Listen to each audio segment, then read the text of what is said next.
দক্ষিণ এশিয়ায় যাকে আঙ্কুরি করতেই বিশ্বকাপ বলে পাগলামি করা হয়, সেই মোহর শেষ হলো আজ 4 দিন। কিন্তু ফাইনাল শেষ হওয়ার এতদিন পরও আজ সকালে এমন এক বিস্ফোরক তথ্য ফাঁস হয়েছে, যা শুনলে আপনার পায়ের তিতির মাটি তো দূরে থাক, গোটা ফুটবল বিশ্ব ঘুম হারাম হয়ে যাবে।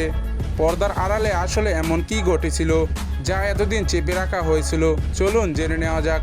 ফুটবল কেবল 22 জনের খেলোয়াড় বা পায়ের জাদু নয়।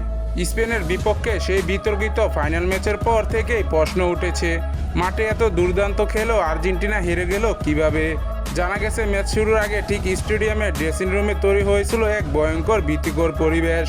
প্রায় 2 ঘন্টারও বেশি সময় ধরে অদৃশ্য মানসিক চাপ সৃষ্টি করা হয়েছিল, যাতে খেলোয়াড়রা আত্মবিশ্বাস মাঠে ঘুরিয়ে যায়।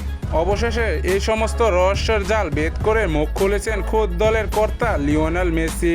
সংবাদ মাধ্যমের মুখোমুখি হয়ে তিনি এক সাক্ষাৎকারে বলেন, আমরা নিজের যোগ্যতায় ফাইনালে উঠছিলাম, কিন্তু কোনো এক অদৃশ্য শক্তির চাপে আমাদের ট্রফি ছুঁইতে দেয়নি। ম্যাচ শুরুর আগে আমাদের মনে এক মারাত্মক ভয় ঢুকিয়ে দেওয়া হয়েছিল, যা ভাষায় প্রকাশ করা যায় না। আমাদের সাফ জানিয়ে দেওয়া হয়েছিল, এ ম্যাচ জিতলে পরিণত হবে ভয়াবহ। ট্রাম্পের মতো বিশ্ব রাজনীতির কোনো এক ছায়া আমাদের উপর ভর করছিল। মনে হচ্ছিল আমরা জিতলে দেশে ফেরার পথে আমাদের বিমানে হামলা করা হতে পারে, কিংবা আমাদের পরিবারের ওপর নেমে আসতে পারে মারাত্মক আঘাত। ভয়ে সে কালো ছায়া এখনও আমাদের তাড়া করে বেড়ায়। মেসির এমন একটি মন্তব্য ফুটবল এখন সবথেকে বড় আলোচনার ঝড় উঠেছে। সত্যি কি খেলার মাঠে রাজনৈতিক এমন হুমকি জয় পরাজয় নির্ধারণ করে দেয়? আপনাদের কি মনে হয়? কমেন্ট করে জানিয়ে দেন নিচে।